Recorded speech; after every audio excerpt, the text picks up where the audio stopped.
Io ho dimostrato che Moro non era in via Fani, era stato portato via prima, come ho già detto in precedenza, ma i magistrati che hanno indagato su via Fani non hanno affatto dimostrato che Moro era in via Fani. Hanno preso per oro colato la dichiarazione di un tale Morucci Valerio e non si capisce se costui abbia parlato come brigatista rosso o come agente del SISDE, quale effettivamente fu alle dipendenze del generale Mario Mori, un altro generale dei Carabinieri che entra e rimane in questa vicenda. Moro, con i suoi anagrammi, dichiara esplicitamente di essere stato torturato, ma nel secondo volume io dimostro che il palazzo aveva decrittato le lettere di Moro e reagiva di conseguenza, perché i brigatisti, gente miserabile di nessun pregio intellettuale, non erano in grado di decrittare, mentre lo era il governo, che disponeva di un centro di calcolo, quantomeno uno, del CNEN, dove operava la figlia di Giorgio Conforto, agente del colonnello decorato del KGB. Ma vi rendete conto di quale stato di schifo hanno precipitato l'Italia? Piersanti Mattarella, il 12 aprile, interpellato dal console statunitense a Palermo, 12 aprile, 20 giorni dopo via Fani, se andate a leggere i titoli dei giornali del 10, 11, 12, 13 aprile, tutto l'apparato dello Stato sta lavorando per individuare la prigione, che io ho individuato e ho messo nel libro. E che cosa dichiara Piersanti Mattarella? Ma non lo dico io, lo dice un testimone certo, è un cablo del console statunitense a Palermo, che poi Wikileaks, è questo che non potevano prevedere, Wikileaks tira fuori dagli archivi segreti e dichiara Piersanti Mattarella, fratello dell'attuale Presidente della Repubblica, che quand'anche Aldo Moro fosse liberato non sarebbe mai più stato né Presidente del Consiglio né Presidente della Repubblica. Domanda: perché? Questa sarebbe stata semmai una preoccupazione degli agenti sovietici che avevano, o dei complici degli agenti sovietici che avevano contribuito al massacro e poi alla prigionia, alla tortura e all'uccisione di Moro. Perché questa preoccupazione è condivisa da Piersanti Mattarella, che poi verrà ucciso il 6 gennaio 1980, dicono dalla mafia, ma davvero? E perché mai?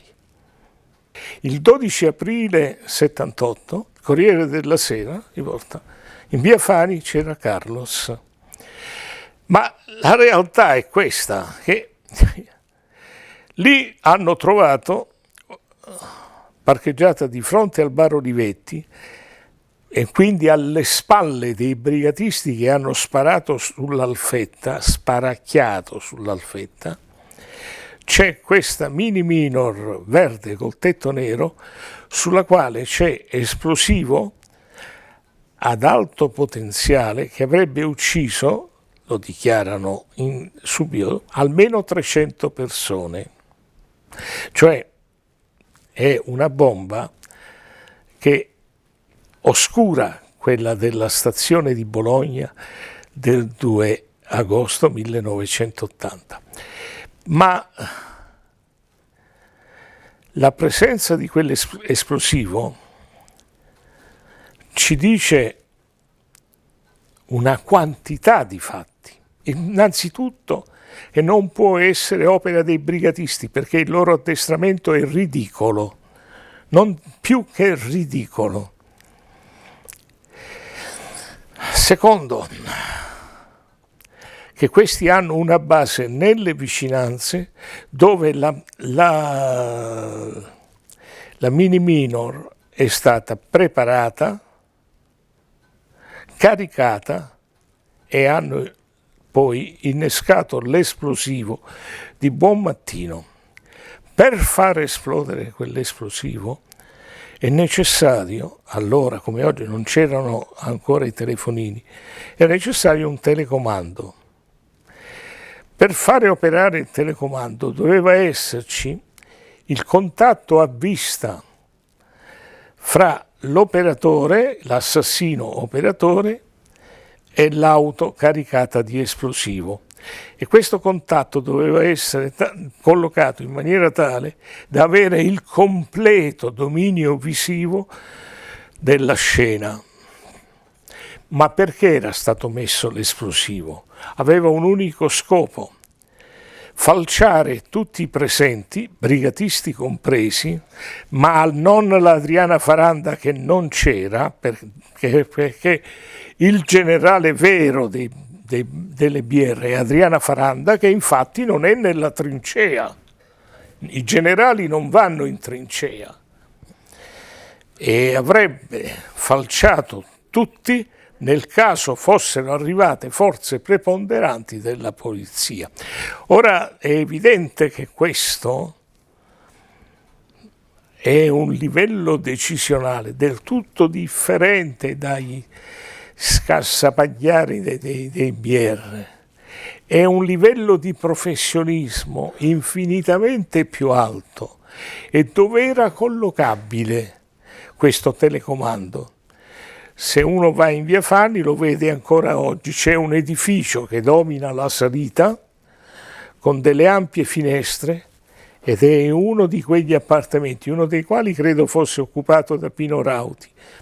Non sto dicendo che stavo nell'appartamento di Pino Rauti, però in quell'edificio, ma nessuno ha fatto indagini, nessuno ha fatto degli approfondimenti delle visure catastali, ma non l'ho scoperto io. E questo è il fatto terribile.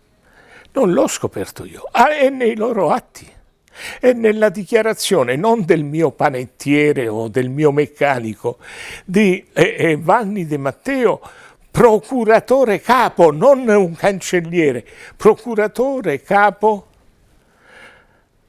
del Tribunale di Roma. Alle 12:10 di quel 16 marzo l'agenzia AGI riporta, ed è nel mio libro, la dichiarazione di questo procuratore capo di fronte a una moltitudine di giornalisti. Roberto Chiodi, giornalista dell'Europeo, le scrive sull'Europeo.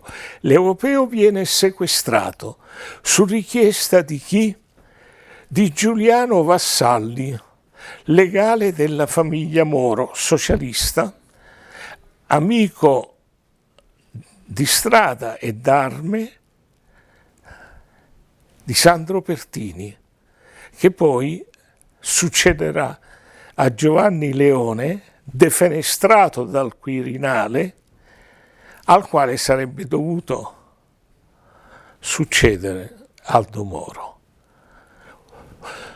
Un duplice colpo di Stato fra il 16 marzo e maggio 78, quando defenestrano Giovanni Leone.